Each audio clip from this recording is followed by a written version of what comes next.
Assalamualaikum. Apa kabar hari ini? Alhamdulillah. Masih ada yang belum datang? Sudah. Ya, alhamdulillah. Kalau begitu silakan Erlangga dipimpin berdoa terlebih dahulu. Sebelum dimulai pelajarannya, kali ini kita berdoa dimulai.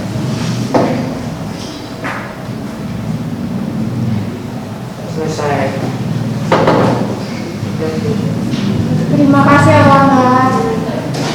Nah, hari ini kita akan belajar masih sama materi dengan yang minggu lalu mengenai teks editorial. Sebelum memulai pembelajaran hari ini, saya mau menanyakan kesiapan kalian. Coba dari kelompok nomor sudah siap? Kelompok nomor siap. Alhamdulillah siap ya.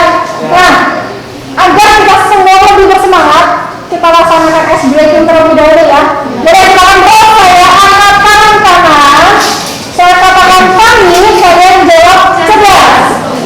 Kalau saya angkat tangan kiri, saya katakan kami, kalian jawab pintar. Kalau dua tangan saya angkat, saya katakan kami, kalian jawab cerdas dan pintar. Benar ya?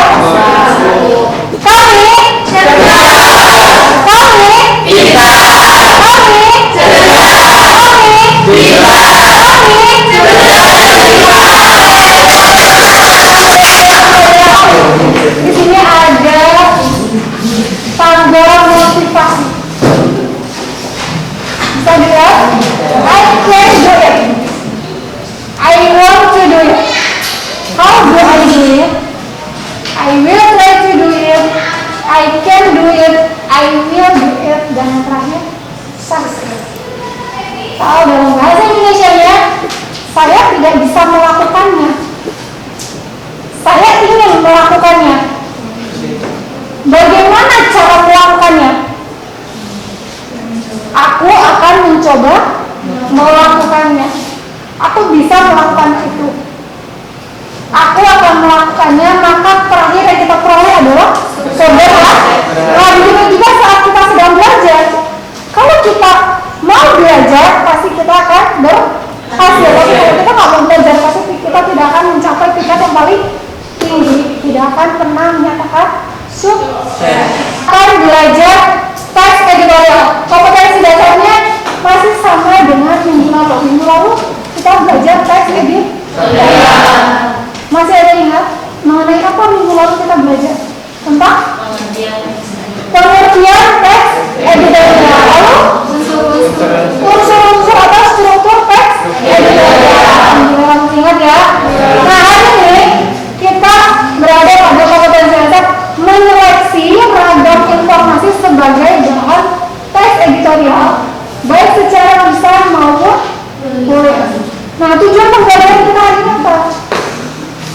Yang pertama, menemukan ragam informasi berupa pernyataan umum, fakta, dan opini, penegasan ulang pada teks editorial yang disajikan. Jadi, hari ini kalian akan menganalisis sebuah teks berdasarkan strukturnya.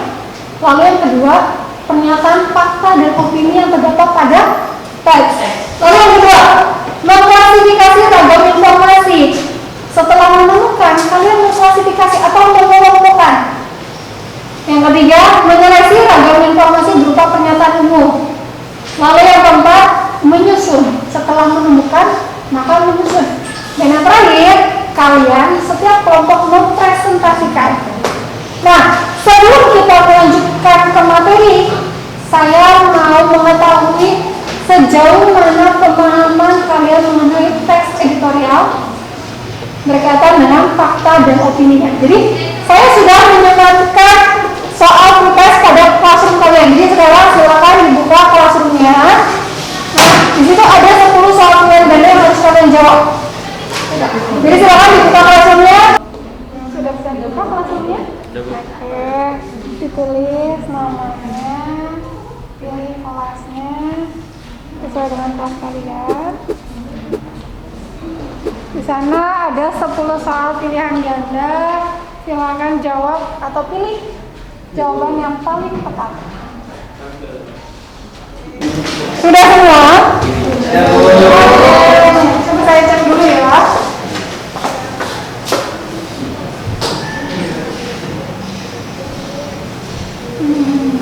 Wah, hasilnya masih kurang memuaskan. Oke. Untuk lebih lanjut, agar kalian lebih memahami, nah, sekarang saya punya gambar. Di sini coba sama-sama kita amati gambar tersebut ya. Dari gambar tersebut, fakta apa yang kalian dapatkan? Banyak sampah. Kalian juga kalinya kotor, tercemar. Tuh sekali ya. Kalinya kotor, banyak sampah, tercemar. Pasti itu akan menjadikan dampak apa? Polusi udara ya. Bisa mengakibatkan apa? Jadi memang faktanya. Jadi kalian sudah tahu ya.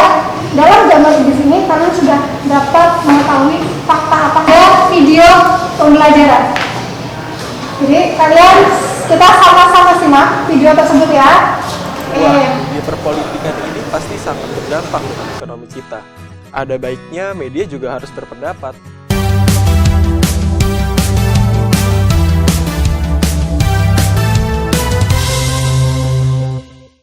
Di dalam surat kabar atau majalah sering dijumpai berbagai jenis tulisan, baik yang berbentuk berita, editorial, pojok redaksi, artikel, dan suara pembaca. Artikel dan suara pembaca ditulis oleh orang di luar staf redaksi media yang bersangkutan. Dapat dikatakan bahwa editorial juga merupakan opini yang berisi pendapat dan sikap resmi suatu media sebagai institusi penerbitan terhadap persoalan aktual, fenomenal, atau kontroversial yang berkembang dalam sekitar kita. Terus semangat belajar ya adik-adik, sampai jumpa di video berikutnya. Nah, setelah kalian sudah mengamati video pembelajaran, di sini saya sudah menyiapkan LKPD. Nah, di sini kalian kerjakan secara berkelompok sesuai dengan kelompoknya masing-masing. Langkah pertama, kalian harus baca terlebih dahulu teksnya. Lalu di sini ada lembar jawabannya yang harus kalian jawab. Ada 2 soal. Soal pertama, kalian menganalisis teks editorial berdasarkan strukturnya, lalu yang kedua berdasarkan fakta dan opininya. Paham? Ini teksnya. Saya sudah tampilkan. Jadi saya akan kerjakan.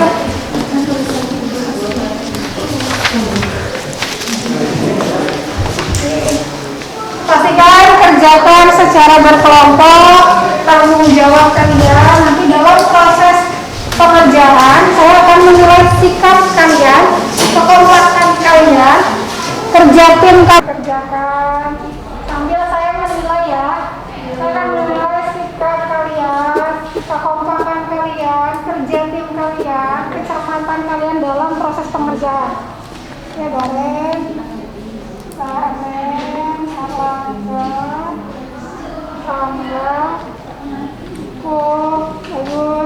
Ada yang bisa dibantu atau ada yang belum dipahami? Tidak. Oke, dari mana? Ada yang merasa kesulitan? Oh.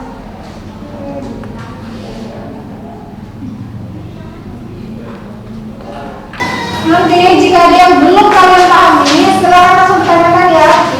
Ya, Bu.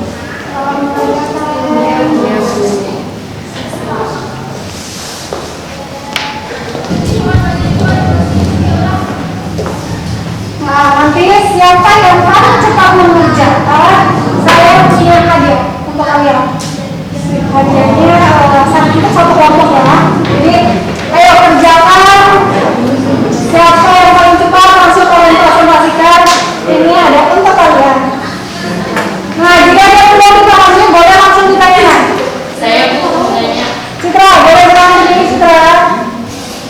Saya belum begitu paham tentang fungsi teks editorial. Bisa tolong dijelaskan lagi?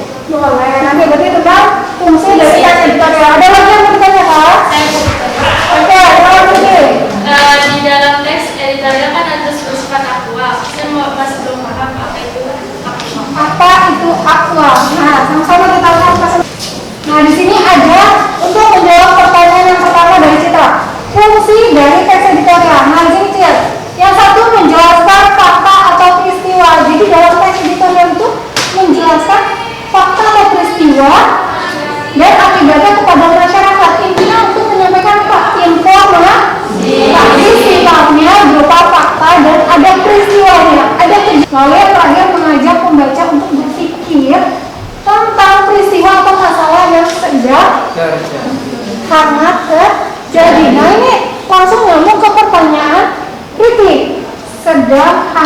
terjadi atau sedang aktual. Jadi aktual itu apa?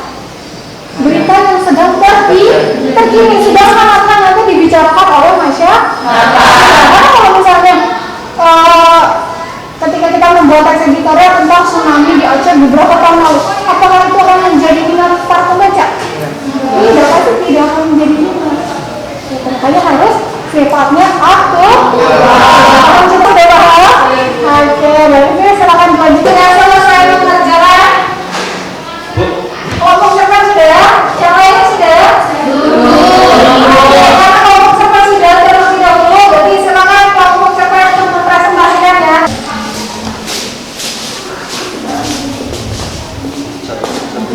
Yang lainnya boleh memperhatikan ya. Assalamualaikum warahmatullahi wabarakatuh. Kami dari kelompok cerpen ingin mempresentasikan analisis kita dari judul Saat Jokowi dan Istri Duduk di Kendaraan Hias Bersajar.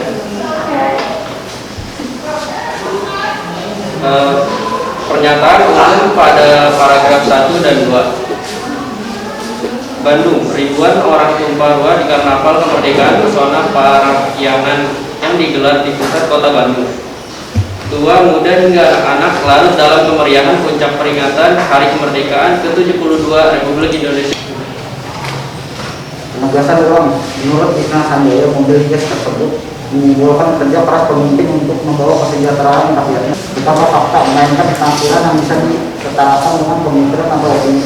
Nah, berikut adalah hasil analisis dari kelompok cerpen.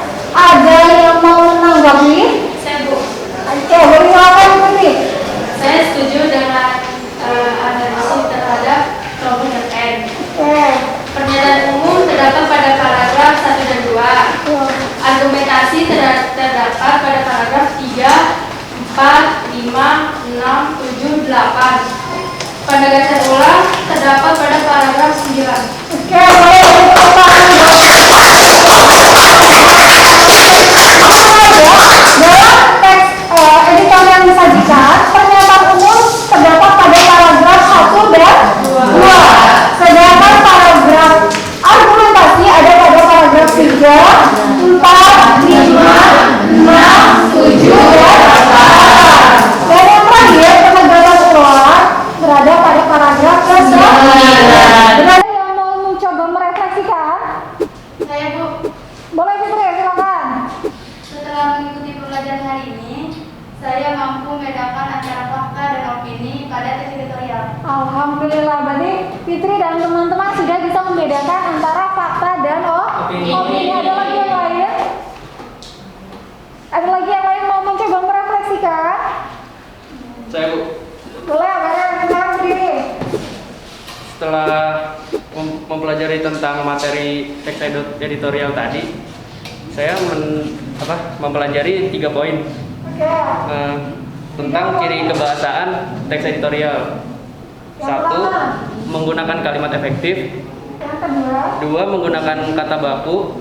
Yang ketiga. Yang ketiga itu menggunakan paragraf yang padu. Nah, tadi kata Baren, dalam teks editorial itu terdapat ciri kebahasaan. Yang pertama apa Baren? Menggunakan kalimat yang efektif.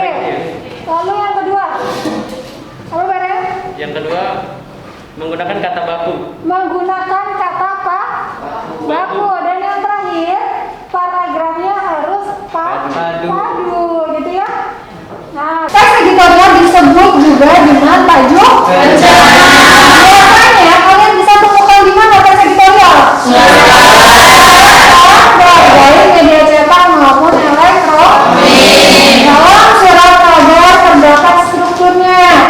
Yang pertama, pernyataan umum. Yang kedua, yang ketiga, penegasan ulang. Nah, dalam teks editorial terdapat tadi yang sudah dikatakan banget, terdapat ciri kebahasaan. Yang pertama adalah menggunakan kalimat efektif. Yang kedua menggunakan kata baku. Yang terakhir menggunakan paragraf yang utuh atau yang padu. Nah, dalam teks editorial terdapat fakta dan opini. Oke, alhamdulillah. Berarti pembelajaran hari ini telah berakhir ya. Mudah-mudahan pembelajaran hari ini bermanfaat untuk kita semua. Amin. Dari pembelajaran hari ini, agar kita mengetahui sejauh mana pemahaman kita mengenai teks editorial, silakan dikerjakan kembali poster yang sudah ada di Classroom. Jadi kalian sekarang buka kembali Classroom-nya, kerjakan soal sebanyak 10 soal pilihan ganda, pastikan kerjakan dengan tepat. Ada satu contoh soalnya. Jika seseorang bepergian dengan tujuan mencari ilmu, maka Allah akan menjadikan perjalanan seperti perjalanan menuju